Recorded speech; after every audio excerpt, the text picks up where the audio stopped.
प्रधानमंत्री मोदी जी ने मेरे पति को जेल में डाल दिया। आपके केजरीवाल शेर है, शेर। ये ज्यादा दिन तक उनको जेल में नहीं रख पाएंगे। करोड़ों लोगों के दिल में बसते हैं केजरीवाल।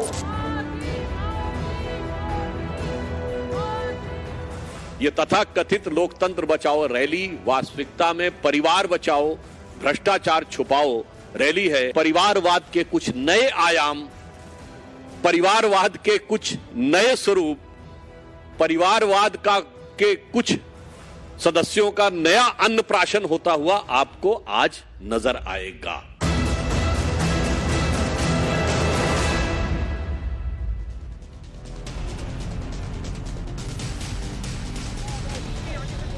नमस्कार, टाइम्स नाउ भारत पर देश के सबसे पसंदीदा डिबेट शो राष्ट्रवाद के स्पेशल एडिशन में मेरठ से आपका बहुत बहुत स्वागत है। आपके साथ मैं हूं राकेश पांडे।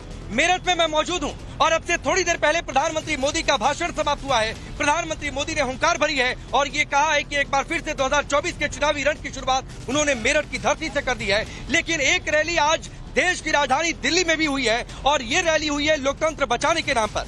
सवाल ये है कि इंडी गठबंधन के नेताओं को परिवारवाद के नाम पर कोसने वाले केजरीवाल का मकसद इस रैली के जरिए क्या सिर्फ और सिर्फ अपनी पत्नी सुनीता केजरीवाल को लॉन्च करना था? सवाल ये भी है कि प्रधानमंत्री मोदी के एक फॉर्मूले से रामलीला मैदान में एकजुट इंडी गठबंधन क्या उसका पूरा समीकरण गड़बड़ हो चुका है? केजरीवाल की गिरफ्तारी के खिलाफ इंडी गठबंधन ने दिल्ली के रामलीला मैदान में एक महारैली का आयोजन किया। इस महारैली की तस्वीरें हम आपको टेलीविजन स्क्रीन पर दिखा भी रहे हैं। मेरे ठीक बगल में ये तस्वीरें आपको देखने को मिल रही हैं। इस रैली के बाद सवाल उठने लगे हैं कि क्या सुनीता केजरीवाल को सियासी तौर पर यानी पॉलिटिकली आम आदमी पार्टी के द्वारा अरविंद केजरीवाल के इशारे पर, संकेत पर या फिर आदेश पर लॉन्च कर दिया गया है और यही इस रैली का क्या असल मकसद था? केजरीवाल की स्टाइल में सुनीता केजरीवाल जब मंच पर आई तो सबसे पहले उन्होंने लोगों से सवाल जवाब के अंदाज में कुछ बातें पूछी, प्रधानमंत्री मोदी पर हमला किया, लोगों के सामने अपनी बात रखी। एक तरीके से आम आदमी पार्टी का या अरविंद केजरीवाल का मैनिफेस्टो उन्होंने लॉन्च कर दिया। कुछ तस्वीरें भी आप गौर करिएगा क्योंकि बॉडी लैंग्वेज, समीकरण, कौन कहां बैठा है, ये बहुत कुछ कहानी बयां कर रहा था। जहां पर सोनिया गांधी बैठी थी उनके ठीक बगल में सुनीता केजरीवाल बैठी थी। यानी दिल्ली के मुख्यमंत्री अगर इस रैली में होते, ईडी की कस्टडी में न होने की बजाय तो जिस जगह पर प्रोटोकॉल के हिसाब से उन्हें बैठाया जाता वो जगह मिली सुनीता केजरीवाल को। तो क्या मैडम सीएम की हैसियत उन्हें मिल चुकी है? ये सवाल भी है। अपने भाषण की शुरुआत में सुनीता केजरीवाल ने क्या कुछ कहा, सबसे पहले वो आपको सुनवाता हूं। हमारे प्रधानमंत्री मोदी जी ने मेरे पति को जेल में डाल दिया। क्या प्रधानमंत्री जी ने सही किया? क्या आप मानते हैं कि केजरीवाल जी एक सच्चे देशभक्त और ईमानदार इंसान हैं? ये बीजेपी वाले ये कह रहे हैं कि केजरीवाल जी जेल में हैं, इन्हें इस्तीफा देना चाहिए। क्या केजरीवाल जी को इस्तीफा देना चाहिए? क्या उन्हें इस्तीफा देना चाहिए? केजरीवाल जी को इन्होंने गिरफ्तार कर लिया। आपके केजरीवाल शेर है, शेर। ये ज्यादा दिन तक उनको जेल में नहीं रख पाएंगे। करोड़ों जो सवाल सुनीता केजरीवाल यानी अरविंद केजरीवाल की धर्मपत्नी जनता से पूछ रही हैं, उसका जवाब वो अच्छी तरीके से जानती हैं। और अगर बात रामलीला मैदान की होती है तो ये रामलीला मैदान आपको अच्छे तरीके से याद होगा। इसी रामलीला मैदान में अन्ना हजारे ने आंदोलन शुरू किया था। इसी रामलीला मैदान में इंडिया अगेंस्ट करप्शन के अरविंद केजरीवाल आंदोलनकारी बने थे। इसी रामलीला मैदान से अरविंद केजरीवाल ने कभी सोनिया गांधी को, कभी लालू प्रसाद यादव को, उनके पूरे परिवार को जी भर भर के कोसा था। पता नहीं विपक्ष के नेताओं को क्या कुछ नहीं कहा था अरविंद केजरीवाल ने।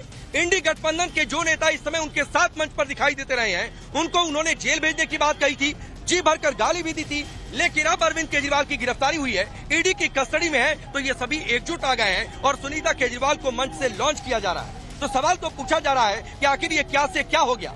सर जी जो भ्रष्टाचार के खिलाफ आवाज बुलंद करते थे, आज घोटाले के आरोप में ईडी की गिरफ्त में है। जो केजरीवाल गठबंधन नहीं करेंगे कांग्रेस से, इसको लेकर बच्चों की कस्में खाते थे, वो अपनी कस्में तोड़कर कांग्रेस के साथ है। सोनिया गांधी के ठीक बगल में उनकी पत्नी सुनीता केजरीवाल कुर्सी पर बैठी नजर आती है। कांग्रेस के नेता केजरीवाल की गिरफ्तारी पर आज आवाज बुलंद कर रहे हैं। आज रहने के लिए 45 करोड़ का शीश महल खड़ा कर दिया गया। लग्जरी गाड़ियां मौजूद है। कहा यह जाता था कि साहब कभी गाड़ी नहीं लेंगे, बंगला नहीं लेंगे, सब कुछ ले लिया। परिवारवाद के खिलाफ आवाज बुलंद की जाती थी, तो आज पार्टी और सत्ता पर नियंत्रण बना रहे, इसलिए सुनीता केजरीवाल को लॉन्च किया जा रहा है। डिबेट में शुरू करूं और यहाँ के मेरठ की जनता की राय क्या है ये मैं आपको सुनवाऊं। उससे पहले अरविंद केजरीवाल का ये पुराना बयान आपको जरूर सुनना चाहिए।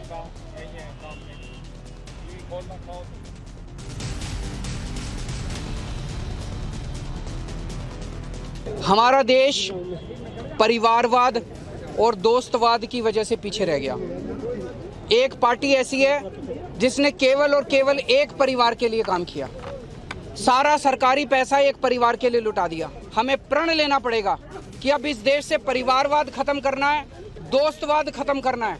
अब सरकारी पैसा परिवार के ऊपर खर्च नहीं किया जाएगा, अब सरकारी पैसा दोस्तों के ऊपर खर्च नहीं किया जाएगा। जांच करानी है, सोनिया गांधी को गिरफ्तार करो, 2 दिन उसका इंटेरोगेशन करो, देखो पता चल जाएगा किस किसने रिश्वत लिया और किस किसने। क्योंकि एक गरीब आदमी जब बाजार से माचिस खरीद के लाता है तो उस माचिस के ऊपर सेल्स टैक्स देना पड़ता है, एक्साइज ड्यूटी देनी पड़ती है। ये लालू यादव ये भूल गए कि उनकी गाड़ी और उनका बंगला उस गरीब आदमी के टैक्स से चलते हैं। आप सोचिए, लालू यादव को लेकर, सोनिया गांधी को लेकर अरविंद केजरीवाल क्या कुछ कहा करते थे। ये बयान हमने आपको सुनवा दिया ताकि सनद रहे, एक बार फिर से मेमोरी आपकी ताजी हो जाए। लेकिन प्रधानमंत्री मोदी ने आज जहां पर मैं मौजूद हूं, यहां से मेरठ की धरती से क्या कुछ कहा, किस तरीके से हमला बोला है, ये भी आपको सुनना चाहिए।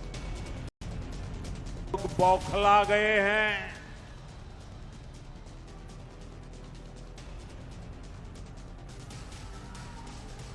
वो अपना आपा खो बैठे हैं। और मेरे प्यारे देशवासियों, मैं कहता हूं, मोदी की गारंटी कहती है,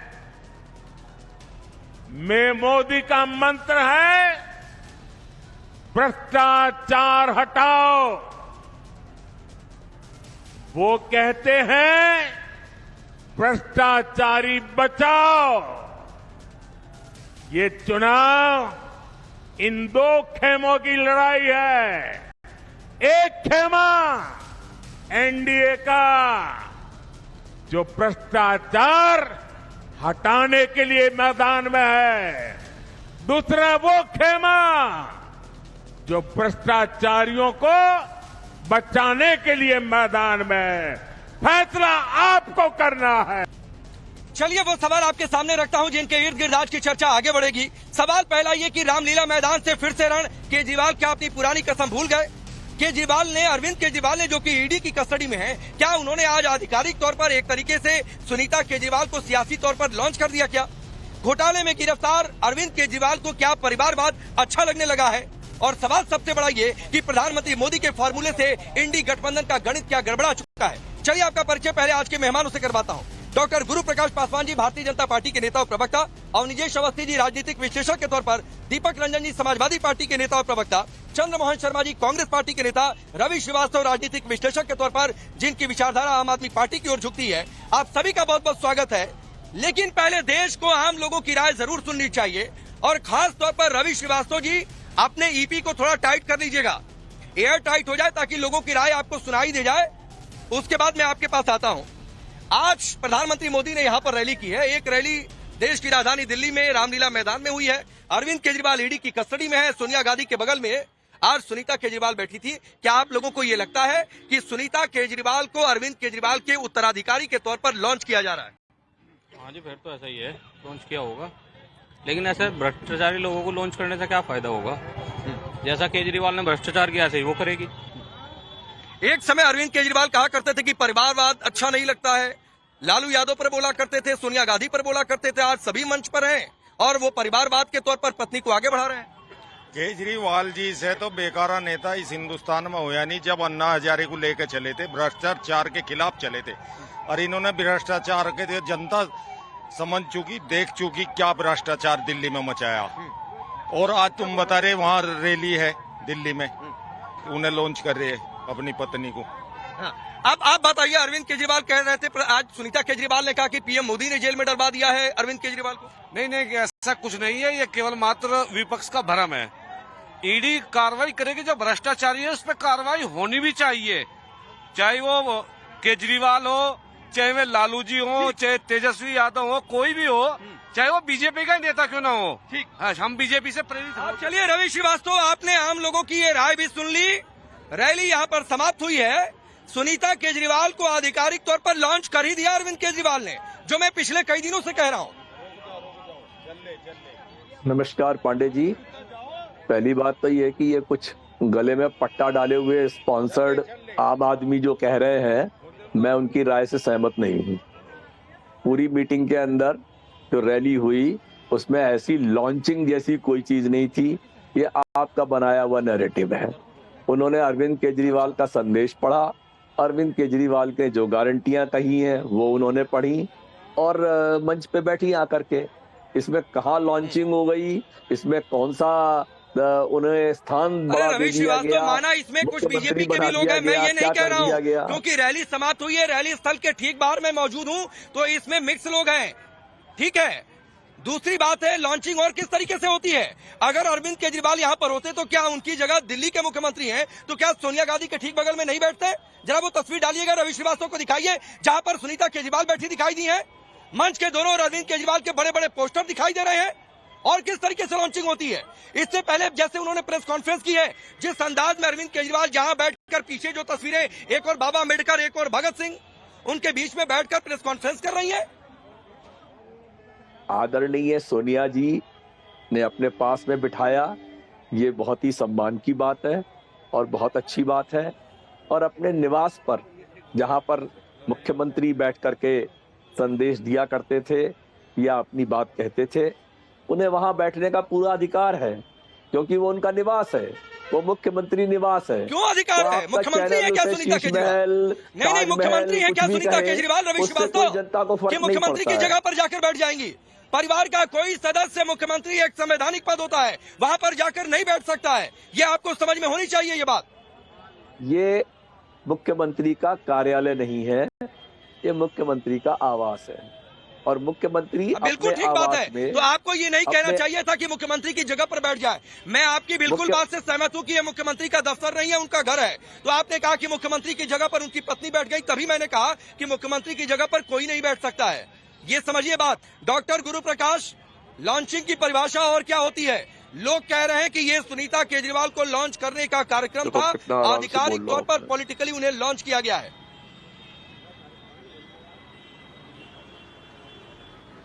नहीं, देखिए राकेश जी, बहुत ही दुखद है और बहुत ही दुर्भाग्यपूर्ण है। आज दिल्ली में जो स्थिति है, ये मुझे 30 साल पुराना बिहार याद दिलाता है।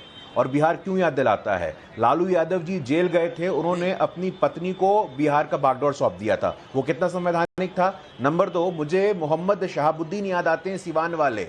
ये मोहम्मद शहाबुद्दीन वही बाहुबली डॉन थे जो जेल से सिवान चलाना चाहते थे, और अरविंद केजरीवाल भी एक ऐसा भ्रष्ट व्यक्ति है जो जेल से दिल्ली चलाना चाहता है। बहुत अंतर नहीं है। अगर मोहम्मद शहाबुद्दीन भी दिल्ली में बैठ जाए, पैंट शर्ट पहन ले, तो वो भी अरविंद केजरीवाल बन सकते थे। तो अरविंद केजरीवाल, देश को सावधान हो जाना चाहिए कि अरविंद केजरीवाल सोफिस्टिकेटेड वर्जन है। अरविंद केजरीवाल एक ऐसा व्यक्ति है जो लालू यादव और मोहम्मद शहाबुद्दीन का मिश्रण है, और ऐसे लोग देश के लिए, देश की लोकतंत्र के लिए इससे बड़ा खतरा और कोई नहीं हो सकता है। अपनी पत्नी को बैठा देंगे? जागीर है क्या आपकी परिवार की? क्या आप उठ गए, आपकी पत्नी बैठ जाएंगी? आप जेल से चलाएंगे? जेल से गैंग चलते हैं, जेल से गुंडे चलते हैं, जेल से सरकारें नहीं चलती हैं, सरकारें संविधान से चलती हैं। आप 338 करोड़ रुपए, सुप्रीम कोर्ट का ऑब्जर्वेशन है पांडे जी, मैं बता देना चाहता हूं। सुप्रीम कोर्ट ने कहा है कि दिल्ली लिकर स्कैम में 338 करोड़ रुपए का मनी ट्रेल स्थापित हुआ है। तो अरविंद केजरीवाल जी भ्रष्ट हैं? कहां गए वो 338 करोड़ रुपए? कहां गए वो 100 करोड़ जो आपने बीआरएसके के कविता से लिया था? आपको जवाब देना होगा। अरविंद केजरीवाल जी, आप देश के सदन से, देश के संविधान के, देश के कानून से ऊपर नहीं है। इस देश में ठीक है गुरु प्रकाश जी, मैं आता हूं। मैं एक बार सारे मेहमानों के पास चला जाऊं, फिर जो जनता यहां पर मौजूद है एक बार उनके पास भी मैं फिर से जाऊंगा। चंद्र मोहन शर्मा जी, एक वक्त आप लोगों को सोचना चाहिए था, सोनिया गांधी को उठा के पकड़ लो, तब उनसे पूछताछ करो। आपके पता नहीं किन किन नेताओं और मंत्रियों को अरविंद केजरीवाल ने क्या कुछ नहीं कहा होगा। आज आप लोग बराबर की भूमिका अदा कर रहे हैं सुनीता केजरीवाल को पॉलिटिकली लॉन्च करने में।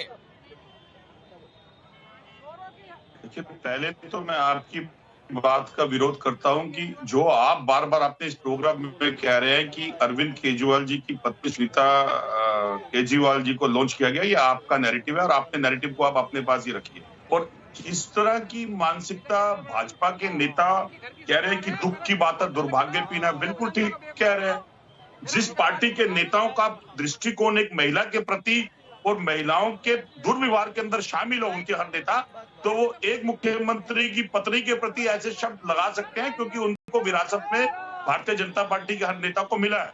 अगर एक महिला अपने पति के लिए अगर समाज और लोकतंत्र और संविधान की जिस बात को गुरु प्रकाश जी कह रहे हैं कि सरकारें संविधान से चलती हैं, उसी सरकारें संविधान से चलती हैं। अगर एक मुख्यमंत्री की पत्नी जनतंत्र और जनमानस के सामने अपनी बात कहने आई है, चंद्रमोहन शर्मा जी, चंद्रमोहन शर्मा जी, एक तो आप महिला सम्मान और नैतिकता की बात मत करिए, क्योंकि सुनीता केजरीवाल को पॉलिटिकली लॉन्च किया जा रहा है, इस पर कोई टिप्पणी कर रहा है तो इसको महिला सम्मान से मत जोड़िए। पहली तो ये बात है, ये परिवारवाद आगे बढ़ेगा नहीं बढ़ेगा ये उस बात की डिबेट है। और दूसरी बात है, कंगना रनौत को लेकर आपकी पार्टी की प्रवक्ता ने क्या कुछ कहा था, सुप्रिया श्रीनाथ ने, याद दिलवाऊं क्या आपको? राकेश जी, आपकी बात का मैं जवाब दे दूंगा। बिल्कुल, हम आज भी अपने स्टैंड पे खड़े हैं। कोई भ्रष्टाचार हुआ है उसका काम कानून करेगा, कानून के दायरे में होगा। और कानून के दायरे की अगर परिभाषा भारतीय जनता पार्टी को आती हो तो कानून के दायरे के अंदर वो कार्रवाई करे, लेकिन संविधान की बात करके, अरे तो कानून के दायरे के अंदर खड़ा होगा तो निजेश अवस्थी जी आप खुद को भ्रष्टाचारी के साथ खड़ा हुआ दिखाएंगे क्या? जब वो क्योंकि इसलिए कि गठबंधन का सवाल है तो संविधान की बात और उसको महिला सम्मान से जोड़ देंगे। महिला सम्मान से जोड़ने की बात तो इन्हीं की नेता करती है स्मृति ईरानी कई ऐसे विषय पे। अगर आज किसी और दल की नेता होती तो आप देखते हैं इनकी कितनी नेत्री कितने बड़े बयान दे देते, जैसे गुरु प्रकाश जी ने दिए बड़े। चलिए चंद्रमोहन जी, अवनीश जी को सुन लीजिए, अवनीश जी को सुन लीजिए। जिस भ्रष्टाचार पर आप कह रहे हैं कानून अपना काम करेगा और जिस पर आरोप है जो कस्टडी में है आप उसके साथ खड़े हुए खुद को दिखा रहे हैं, तो पहले सुनिए अवनीश जी को। राकेश जी, आज अरविंद केजरीवाल से जो भी अपेक्षा की जा रही है वो अपेक्षा किसी दल की नहीं है। वो अपेक्षा सिर्फ सारी वही अपेक्षाएं हैं जो उन्होंने खुद तय की थी। उन्होंने कहा था कि अगर एक बार भी भ्रष्टाचार का आरोप भी लगे तो इमीडिएट बाहर उसको इस्तीफा देना चाहिए, जांच पूरी होने तक बाहर रहना चाहिए। मैं छोटा घर लूंगा, मैं सिक्योरिटी नहीं लूंगा, मैं कांग्रेस के साथ कभी समझौता नहीं करूंगा। ये सारी चीजें खुद उन्होंने कही थी, किसी ने उन पर थोपा नहीं था। ये आज वो झूठ नहीं, आपने तो दिखा दिया। सोनिया गांधी जी के लिए करते 2 घंटे इंटरोगेशन करो, सारा सच सामने आ जाएगा किसने पैसे लिए। तो ये सारी चीजें स्वयं केजरीवाल जी ने कही थी। उनके पास मौका था, अवसर था। दिल्ली और उसके बाद पंजाब की जनता ने उनको बहुमत दिया, जनादेश दिया। इन दोनों राज्यों में, पूरे देश के महत्वाकांक्षा न पाल करके इन दोनों राज्यों में अपने एक ऐसे सर्वश्रेष्ठ राज्य का मॉडल तैयार करके वो सामने रख सकते थे, लेकिन वो उन्होंने नहीं किया। उन्होंने सारी उन बातों के खिलाफ आचरण किया जो उन्होंने स्वयं तय की थी। उन्होंने कहा था जन लोकपाल बिल आएगा, नहीं आया। उन्होंने कहा था कि हमारा इंटरनल लोकपाल होगा। मैं एक लाइन में अवनीश जी, मैं दीपक रंजन भाई से भी ब्रेक से पहले टिप्पणी ले लेना चाहता हूं और ब्रेक के बाद भी ये चर्चा जारी रहेगी। देश को भी ये बता दूं, एक लाइन में मुझे बताइए कि जो तस्वीरें दिखी हैं, जिस तरीके से सोनिया गांधी के साथ सुनीता केजरीवाल की केमिस्ट्री जो जिस जगह पर जाकर बैठी, क्या उसे पॉलिटिकल लॉन्चिंग माना जाए या नहीं माना जाए? राकेश जी, मैं समझता हूं आपकी बात आ गई होगी। देखिए ना, वकील ना दलील, सीधे जेल। और अगली बार जब इंडिया ब्लॉक की रैली होगी तो अपने आप को थोड़ा सा फ्री रखिएगा राकेश जी आप, क्योंकि सीट जो है कैसे एडजस्ट करनी है उसकी जिम्मेदारी राकेश जी आपको दी जाएगी। अब न्यूज एंकर ही तय करेगा किसको कहां बैठना है, किसको कहां नहीं बैठना है। अगली बार अपने आप को फ्री रखिएगा राकेश जी आप। मेरा आपसे जो कटिबद्ध प्रार्थना है कि अगली बार मैं आपको डेट 1-2 दिन पहले बता दूंगा और आप थोड़ा जल्दी पहुंच जाइएगा और सीट का जो स्लिप लगती है आप उसमें लगा दिएगा कि कौन कहां बैठेगा। आदरणीय अखिलेश यादव जी कहां बैठेंगे, फारूक अब्दुल्ला जी कहां बैठेंगे, सोनिया जी कहां बैठेंगी, कल्पना सोरेन जी कहां बैठेंगी, कौन कहां बैठेगा। अपने आप को थोड़ा सा राकेश जी फ्री रखिएगा। अब ये हमें आपसे पूछने की जरूरत नहीं कि किसको कहां बैठना है और कौन कहां बैठेगा, कौन कहां नहीं बैठेगा। देखिए, आज की जो रैली थी वो लोकतंत्र को बचाने की थी। मुझे किसी पार्टी के कार्यक्रम में मंच पर जाकर कुर्सियां लगाने का कोई शौक नहीं है, ये शौक उसको हो जिसकी कोई अपनी पॉलिटिकल एम्बिशन होती है। और मुझे अरविंद केजरीवाल बिल्कुल मत समझिएगा, ये भी आपको बता देता हूँ कि आज कहूँ कुछ कल कुछ और करूंगा, तो मेरा ये बिल्कुल शौक नहीं है कि किसी पॉलिटिकल पार्टी के कार्यक्रम में जाकर मंच पर कुर्सियां लगाऊं। जो आप कह रहे हैं कि आपसे पूछ कर कुर्सियां लगा दूंगा, ये आपको भी पता है कि मंच पर कोई जगह तय होती है, किस नेता को कहाँ बैठने के लिए जगह दिया जाए, वो उसके प्रोटोकॉल के हिसाब से, उसकी राजनीतिक हैसियत के हिसाब से और इस स्टेट को देखते हुए ये सब कुछ चीजें तय की जाती है। पीएम मोदी का कार्यक्रम है, उनके बगल में सीएम योगी बैठेंगे, जिस स्टेट में जाएंगे वहाँ के सीएम बैठेंगे। सोनिया गांधी कहीं जा रही हैं या विपक्षी गठबंधन का है तो उनके राजनीतिक हैसियत के हिसाब से ये सब कुछ चीजें तय की जाती हैं। आप इतने मासूम नहीं है कि आपको ये बात ना समझ में आए। व्याकुल भारत हो रहे हो आप, क्यों व्याकुल भारत हो रहे हो? आपको जिम्मेदारी। अरे नहीं, मुझे कोई जिम्मेदारी, मैंने कहा तो दीपक भाई, मुझे कोई शौक नहीं है किसी राजनीतिक पार्टी के कार्यक्रम में जाकर कुर्सियां लगाने का। वो आप लोगों को होगा। सर, आप लोग राजनीतिक व्यक्ति हैं, वो आप लोग करिए। चर्चा ये हो रही है कि जो अरविंद केजरीवाल कहा करते थे कि राजनीति में नहीं आएंगे, 9 साल से दिल्ली के सीएम बने बैठे हैं, ईडी की कस्टडी में है, 10 दिन हो गया फिर भी इस्तीफा नहीं दे रहे। भ्रष्टाचार मिटाने का संकल्प लिया था, लेकिन जिस पर आरोप लगाते थे उनके साथ खड़े हैं। कहते थे गाड़ी नहीं लेंगे, गाड़ी बंगला सब लेकर बैठे हुए हैं। कांग्रेस से समर्थन पर बच्चों की कसम खाई थी उसी कांग्रेस। आप सोचिए, सोनिया गांधी के बगल में सुनीता केजरीवाल को बिठाकर पॉलिटिकल लॉन्चिंग हो रही है। तो सवाल ये उठता है कि क्या प्रधानमंत्री मोदी ने अपने समीकरणों के बल पर या फिर जो उनको कॉन्फिडेंस है उसके बल पर, क्या सबको जो एक दूसरे पर आरोप लगाते थे, सियासी तौर पर दुश्मनी एक दूसरे से पाले बैठे थे, सबको एक साथ आने पर मजबूर कर दिया है? मैं सबसे पहले देखिए हमारे साथ, आपका नाम क्या है? जिल्लू जी, आप कहाँ से हैं? आप आरएलडी से हैं। आरएलडी पहले कहती थी कि किसानों को लेकर बड़ा, आप तो आरएलडी मोदी के साथ है, तो आप प्रधानमंत्री मोदी को पसंद कर रहे हैं? हाँ जी, पसंद कर रहे हैं। और अरविंद केजरीवाल को? उसे भी पसंद कर रहे हैं। नहीं, उसे नहीं कर रहे। अरविंद केजरीवाल को नहीं कर रहे पसंद, बिल्कुल भी 100 लाख टके तक भी। कहाँ है भाई अरविंद केजरीवाल को क्यों नहीं पसंद कर रहे हैं आप लोग? तो कह रहे हैं मैं भ्रष्टाचार की लड़ाई लड़ रहा हूँ। जो भ्रष्टाचारी है वो भ्रष्टाचार की लड़ाई लड़ेगा। भ्रष्टाचारी भ्रष्टाचार की लड़ाई लड़ता देखा कभी? आप बोलिए, थोड़ा पीछे चलिए। हाँ बोलिए। अरविंद केजरीवाल जी सबसे भ्रष्टाचारी निकले और ईमानदारी की कह के आए थे कि हम ईमानदारी की राजनीति करेंगे, और भ्रष्टाचारी की ईमानदारी करी उन्होंने, और खुद ही चोर होकर मोदी जी को चोर बताता है। और कुछ नहीं, चोर है मोदी, वो मोदी नहीं, केजरीवाल चोर है। आप देखिए रवि श्रीवास्तव जी, हाँ आप कुछ कह रहे हैं क्या? हाँ बोलिए।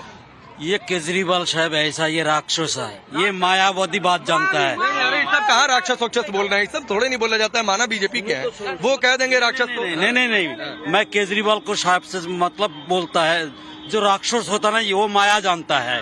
ये माया जैसे बात करता, मीठी मीठी बात करके गरीबों को फंसा के पैसा मार के शराब पी गया और 200 करोड़ रुपए का मकान भी शीश महल बनाया। हम देख रहा नहीं है वो कैसा है, वो 1 नंबर शराबी है, शराबबाज है। नहीं, ऐसा नहीं बोलते भाई, ऐसा मत बोला करिए, आपकी भावनाएं हैं, लेकिन ठीक है। अब देखिए रवि श्रीवास्तव, रुकिए। हाँ ठीक है। रवि श्रीवास्तव, ये आपने सुना अरविंद केजरीवाल के खिलाफ लोगों में गुस्सा किस तरीके से है, और गुस्सा इसलिए है कि वो कहते थे कि मैं कट्टर ईमानदार हूँ। लोग कह रहे हैं ईमानदारी सवाल के घेरे में है। देखिए, पहली बात तो आप मेरठ में हैं। ना तो वहां पर अरविंद केजरीवाल इलेक्शन में खड़े हो रहे हैं, ना उनका कोई उम्मीदवार खड़ा हो रहा है, तो आप वहां पर किस बात की रायशुमारी कर रहे हैं वो तो आप ही जानते होंगे। दूसरी बात, अभी एक सज्जन वो टोपी लगाए हुए थे, नारंगी, वो भगवा टोपी लगाए हुए थे, रवि श्रीवास्तव वो कह रहे थे मोदी चोर है, कह रहे थे वो आपके पीछे ही खड़े हुए सज्जन, वो जरा पूछिए उनसे क्यों कह रहे थे ऐसा। तो आप बता दीजिए कि क्या अरविंद केजरीवाल को भविष्य में कभी भी, मैं आपको बता रहा हूँ, मैं आपको ये बता रहा हूँ कि भाजपा ने भ्रष्टाचार के खिलाफ लड़ाई कैसी लड़ी है। ऐसी लड़ाई लड़ी है कि आज से 8 साल पहले 2016 में 1 मार्च को श्री विजय माल्या सारा बैगेज लेके भाजपा को कमीशन दे करके और भाग गए। अरे नहीं रवि श्रीवास्तव, भागिए मत, मैं पूछ रहा हूँ, आपने कहा कि अरविंद केजरीवाल के बारे में आप फैलाई जाती रही कि वो कल आ रहे हैं, दावा करते हैं, या फिर आपका दावा झूठा हो जाएगा? 2018 में 6 साल पहले आज से श्री नीरव मोदी और श्री मेहुल चौकसी हजारों करोड़ रुपए लेके उन्हें भी भगा दिया गया कमीशन खा करके, वो भी आज तक लौट करके नहीं आए। तो अगर ये लड़ाई भ्रष्टाचार के खिलाफ है और भ्रष्टाचारियों को पार्टी में ऐड करके उनको वॉशिंग मशीन में धोने वाला भ्रष्टाचार से लड़ाई लड़ रहे हैं, तो ऐसी लड़ाई में तो यही लोग कहेंगे जो सुन रहे हैं आप वहाँ पे। नहीं देखिए, नहीं शांत हो जाइए भाई। नहीं देखिए, बहुत ही दुखद है, बहुत दुर्भाग्यपूर्ण है और जिस प्रकार से झूठ बोला जाता है। यहाँ आम आदमी पार्टी के नेता रवि श्रीवास्तव जी बैठे हैं और लगातार झूठ पे झूठ बोल रहे हैं। मैं पूछना चाहता हूँ, विजय माल्या कब पैसा लेके पैसा लेके कब भागे थे? आप मेरे एक सवाल का जवाब दीजिए। विजय माल्या पैसा लेके कब भागे थे? आपने विजय माल्या पैसा लेके कब भागे थे? विजय माल्या का स्कैम कब हुआ था बताइए? 8 साल हो गए, बताइए। तभी वो आज तक आए नहीं लौट करके। अरे कुछ भी झूठ बोलना आप लोगों को, कुछ भी भ्रम फैलाना है आप लोगों को, फैलाते रहिए झूठ, फैलाते रहिए भ्रम। नीरव मोदी, मैं आपसे बहस नहीं करूंगा राकेश जी, मैं इनसे बहस नहीं करूंगा, या तो इनको शांत करा लीजिए। मेरे ऐसे संस्कार नहीं, इनको सच बर्दाश्त नहीं होता, सच मैं बाहर हूँ, स्टूडियो से ये मजबूरी भी समझिए। रुक जाइए रवि श्रीवास्तव, सुनिए गुरु प्रकाश जी अपनी बात पूरी करिए, फिर चंद्रमोहन जी आपके पास आ रहा हूँ।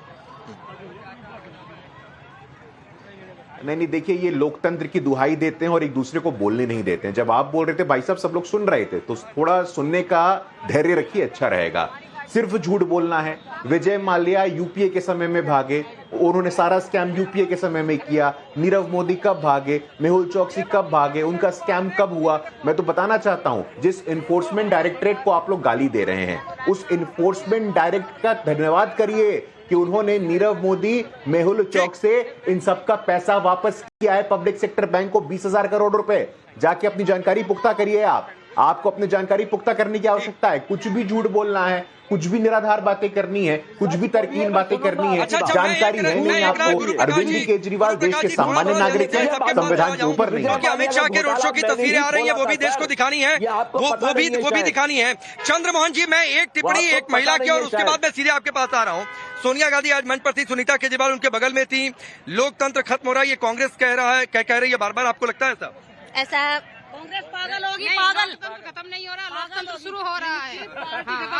पागल। देखिए चंद्रमोहन जी, बताइए, आप लोग लोकतंत्र बचाओ रैली के नाम पर अरविंद केजरीवाल उनकी पत्नी को लॉन्च कर रहे थे, लोग कुछ और कह रहे हैं। देखिए राकेश भाई, क्या है कि आज आपका दृष्टिकोण जो है ना मेरठ में ही है। अच्छा होता कि आप रामलीला मैदान में भी आ जाते, तो इससे बड़ी बातें आपको सुनने में मिल जाती भाजपा के नेता नरेंद्र मोदी के बारे में, तो आप वो शायद दिखाई नहीं पाते। तो ये आप मत दिखाइए। अब आते हैं कि आपकी बात से एक देते हैं कि जैसे ठीक आप आज वो काम कर रहे हैं, जैसे एक पत्रकार ने हमारे देश के प्रधानमंत्री से पूछा था कि आम चूस के खाते हैं कि आम काट के खाते हैं, जबकि दुनिया जानती है कि जो आम चूसने वाला उसे चूस के खाया जाता है और जो आम काट के खाया जाता है उसे काट के खाया जाता है। आप जैसा एक अच्छा पत्रकार, उसकी मजबूरी हो सकती है क्योंकि उसको मजबूरी के तहत सरकार से प्रेशर नहीं पूछना। सुनिए, मुझे मैं एक बात कह दूं, मुझे एक बात से बहुत दिक्कत है, मैं खुलकर बताते रहा हूँ और आपको नहीं, मैं सबको बताते रहा हूँ जो बार बार। सुनिए सर, एक चीज सुन लीजिए और हिदायत के साथ सुन लीजिए। मैं किसी नेता को नेतागिरी नहीं सिखाता हूँ और मुझे कोई नेता पत्रकारिता मत सिखाइए, मैं पहले बताते रहा हूँ। तो किसने क्या किससे सवाल पूछा, मैं आपके नेताओं से क्या क्या सवाल पूछा गया, अगर गिराना शुरू कर दूंगा तो चंद्रमोहन जी आप जवाब नहीं दे पाएंगे, ये मैं पहले बता दे रहा हूँ। तो मैं किसी नेता को आपको नेतागिरी नहीं सिखाता हूँ, आपको पॉलिटिकल एजेंडा सेट करना नहीं सिखाता हूँ, तो मुझे पत्रकारिता मत सिखाया करिए। अवनिजेश जी, किसने दूसरी पार्टी के नेताओं से क्या क्या सवाल पूछे, इसकी बड़ी लंबी फहरिस्त है। तो कम से कम अगर मैं किसी नेता को नेतागिरी नहीं सिखाता हूँ तो मुझे कोई पत्रकारिता मत सिखाइए, बहुत सीधी सी बात है। चंद्रमोहन जी के पास कोई जवाब नहीं है कि सुनीता केजरीवाल को लॉन्च क्यों किया जा रहा था। अवनिजेश विकसित नहीं हुआ। राकेश जी इनको चुप करिए। राकेश जी, बड़ी साफ सी बात है कि जब व्यक्ति के पास कोई जवाब नहीं होता तो सामने वाले पे सवाल उठाना शुरू कर देता है, सवाल का जवाब नहीं देता। आज इंडी गठबंधन की, भैया देखिए, ये राकेश जी, ये मैं किसी के बीच में बोलता नहीं हूँ, मैं किसी के बीच में नहीं बोलता हूँ। चंद्रमोहन जी, आपकी रैली बहुत बड़ी रही, बहुत बड़ी रैली रही, मान लिया, आपकी रैली सबसे बड़ी अब तक के इतिहास की सबसे बड़ी रैली रही, बस अब तो चुप हो जाइए। और दूसरी रैली क्या हो रही है? अरे भैया, मान लिया भैया, आपकी रैली भारतवर्ष के इतिहास में अब तक की सबसे बड़ी रैली थी। आर्थिक शक्ति बनाएंगे, लेकिन 10 उनको बंद करिए ना, ये ऐसे, मैं ऐसे किसी के बीच में बोलता भी नहीं हूँ। राकेश जी, दो बात। ठीक है, मुझे आपको रोकना पड़ेगा। मुझे रोकना पड़ेगा। स्पीकर का मैं सीधे रुक कर लेता हूं।